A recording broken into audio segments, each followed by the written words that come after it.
Hello guys, welcome to the channel and today I am bringing you a long awaited video because we have reached the top 3 responses to 1.e4 and today I bring to you the top third response which is the French defense and we are going to have a look in just a minute. So here I have in front of me the board set up and today we are going to look at the French defense and obviously we are white so we will start with the move e4 and coming in at number 3 we have the French defense. This opening is very popular and if you have seen my live streams you might have seen that I have come across this opening a lot and we should be prepared to face it. So we play the critical move d4 controlling the center and now similar to the Caro-Kann defense, black strikes in the center on the second move with the move d5. Here now we have multiple options, either we can play the move e5, play the advanced variation, or we can play the move knight to d2 which is the Tarrasch variation, or we have the very simple exchange variation, which I think most of you would like to play. It is a very simple game. Or for the move d5, you can play the classical way, which is knight to c3. And many people like to play the move knight c3 and it is a very well studied theory. So classical variation knight to c3. The idea is simple. If black captures the e4 pawn, we'll take back with the knight. Although black can play, what black can do is black can play the move knight to f6 here. But the more common move and the more popular move here is the aggressive move bishop to b4. You might think what is the idea here? The idea is very simple. Winning the knight and then capturing the e4 pawn. So here again you have multiple ways. You can either take on d5 and play like the exchange variation. or you can play very dubious move which is Knight e2, it is some sort of a gambit. If you want to study, you can have a look at a couple of games. I don't recommend playing that variation. So and often you might, if you have studied French defense, you might know that generally we keep the bishop on e7 near the king for the safety of the king. also Why are you developing your bishop before a knight? That violates a major opening rule. So black might argue that yes, I am pinning the bishop immediately and it is a very aggressive move because I am directly threatening the e4 pawn. So here we are going to look at the move e5 and the main idea of the French defense is to play the move c5 and break in the center and not allow white to control and get a hold of a center. So here we will play the move a3, kicking off the bishop, and the main move here is bishop into c3 check and then we take with the pawn. But in some cases your opponent would like to play the move bishop to a5. Here what white can do is play very cute move, which is the move b4 and now kicking the bishop away, and if c cross b4 and now white has achieved a simple goal which is to temporarily block the bishop's diagonal, and next play the move knight to b5, threat knight to d6 and giving a check, also controlling a very important square which is the d6 square. Now I have told you what to do if your opponent gets scared and moves back.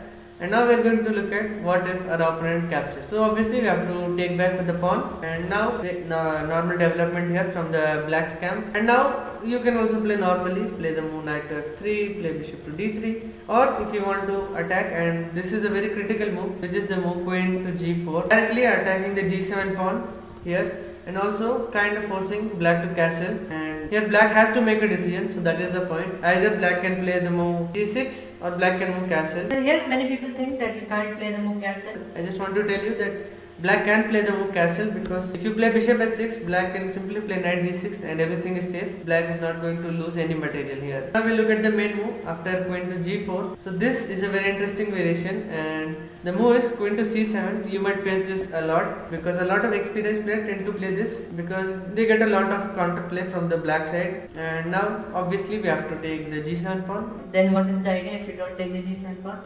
then queen to g4 was a total waste. So we will take the g7 pawn, rook will come to g8, we will grab the second pawn as well. So here we are in for something very crazy because a lot of things are going on here. The pawn on e5 is attacked, the pawn on d4 is attacked, and indirectly the pawn on c3 is also attacked. And then next Check and targeting the rook as well. So white needs to be very careful here. A blunder move like c into d4, and now if you are not careful as white and you play the move c into d4, black will just give a check and nab the rook on a1. This is a losing position for white which we don't want to happen. So you can play the move knight to e2. Knight e2 is a very simple move supporting the c3 square and also attacking the d4 square. So black here, if black chooses to play the move queen to e5, this is not the best move here.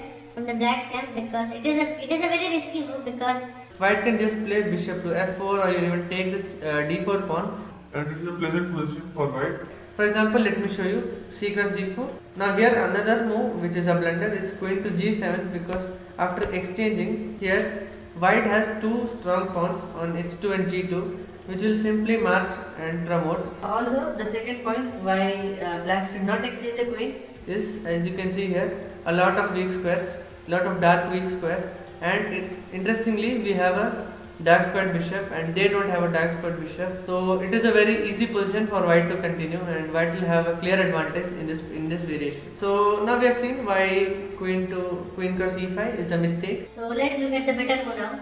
The better move here from black side is to play knight bc6 attacking the e5 pawn. Now again we'll simply support the center pawn, because Obviously, we don't want to lose our center. That is the whole point. and yes, defending the crucial center pawn now. Black will play bishop to d7. Next idea is to cash in, and And do mind that the g8 rook is not hanging because the knight is supporting the rook. so here Again, we need to notice that this queen on h7 is not doing much for our side, so we'll bring it back with the move queen to d3.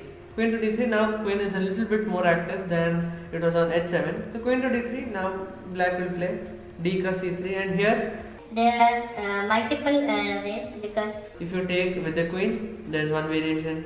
If you take with the knight, there's another variation, and those two lead to completely different place. And here we come to an end of my preparation for the French defense, because after we capture on c3, white will be a pawn up, and white's idea here is to just push the pawns and then develop the pieces and go for a win. And what black has to say is, black has given up a pawn in exchange for activity, because the knight on f5 is very strong. Knight can jump to c4 via the route knight to a5 and get a pleasant position. Black will castle and also try to bring this rook to the other side and try to defend. So it is a very interesting variation, and you can get very interesting games through this position. and this position has occurred a lot of times in original tournament games, so you can expect this to happen a lot. And yes, this is all I had to say for the third opening, which is the French defense, which comes after e4 e6. Okay. This is all I had for the top third response, which is the French defense.